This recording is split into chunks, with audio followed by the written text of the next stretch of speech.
पराया धन तोड़ बर कौड़ी है।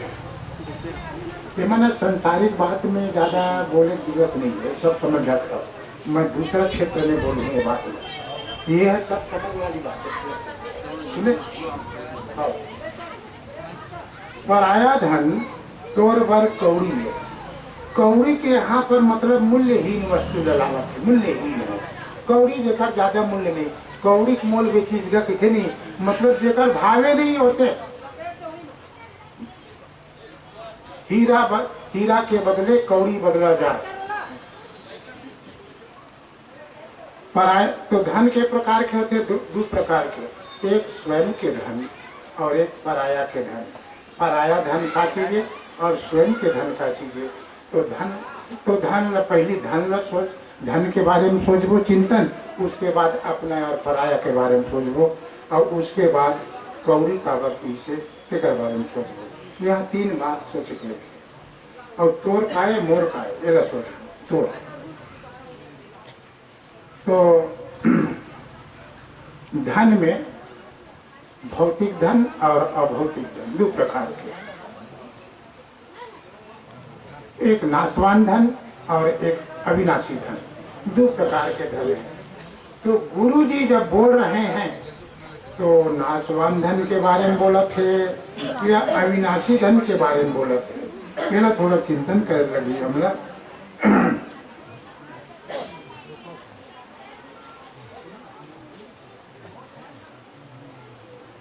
तो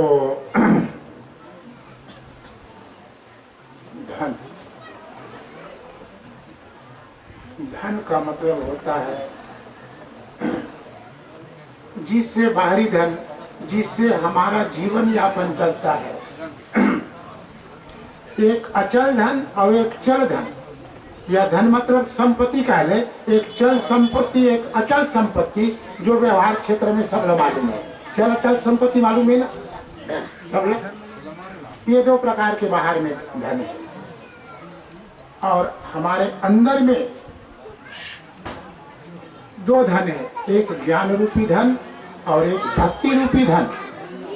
दो धन गुरु के धन है और ये संसार के धन। तो एक दूसर के धन कौड़ी आए कहा तब हम दूसर के धन तो ठीक मिला कर कोई अगर का काम नहीं है। कब को हीरा मोती ओकर कोठम भरे तो हम तो हमार काम तो नहीं आवे ना। ओकर घर में भोजन के भंडारा है और हमारे घर में नहीं है, तो हमारे लिए तो भूखे हम मरे, हमारे लिए कोई मतलब है कि नहीं।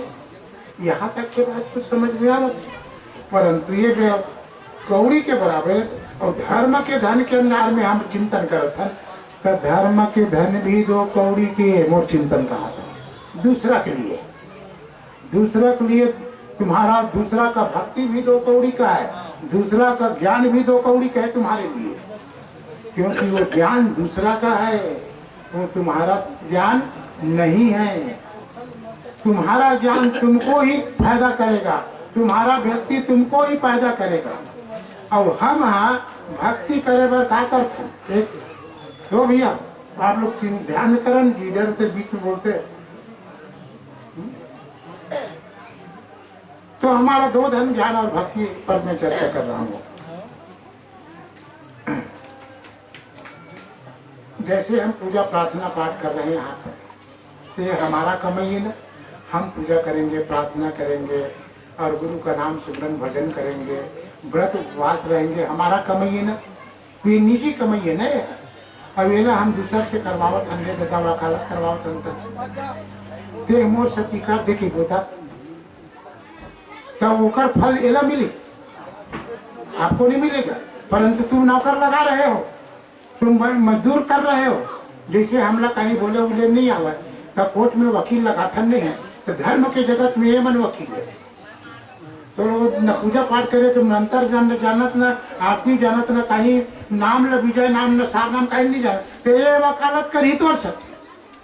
बाबा कर ऐसे कर देवे, ऐसे कर देवे, ऐसे करवावा थे कर तो परिवार के सब ऐसे बोला था तथे वकील आज ना। ये धर्म जगत के वकील है और वो व्यवहारिक जगत के वकील है। तो यहाँ तो तुम वो इसका धन तुम्हारा क्या काम आएगा, इसका कर्म तुम्हारा क्या काम आएगा। तुम वकालत जरूर कर रहा है, पर उसका फल आपको नहीं मिल सकता जितना आप करोगे। आप भोजन करोगे तो आप तृप्त होगे ना। तो एक जगह भोजन पकवावे, भोजन ये करवाही, भोग लगा खा देते, तुम तो चीज देखते हो। तो पराया धन कौड़ी के समान है। तो वैसा पराया का ज्ञान, पराया का भक्ति, पराया का कर्म, पराया का गुणगान, पराया का प्रार्थना किया हुआ तुम्हारा काम नहीं आएगा। आप स्वयं कर्म करोगे। हम मजदूर लगाते हैं तो ये निजी कर्म है। ज्ञान भक्ति निजी कर्म है। बाहर में तुम्हारे पास संपदा है तो मजदूर आप लगा सकते हो, परंतु भक्ति स्वतंत्र, भक्ति प्रेम गणी अति साकरी तामे दोन समान।